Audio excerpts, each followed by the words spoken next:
In this video I will show you how we can find yeast in ICARUS. So now this is very useful because you can craft some medicine from this, and you can find it by exploring your map.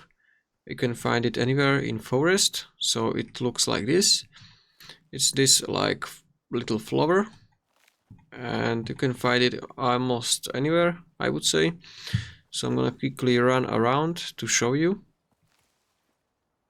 I would say maybe near water you can find it with higher chance. Oh, there is another one. So you can just run around the forest and you can look for it.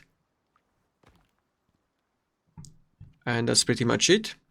Then in the tier 2 you can craft this Herbalism Bench, and from here you can craft, let's say, antibiotic with it. So that's how you can find yeast in ICARUS. If you found this video helpful, consider subscribing for more tutorials.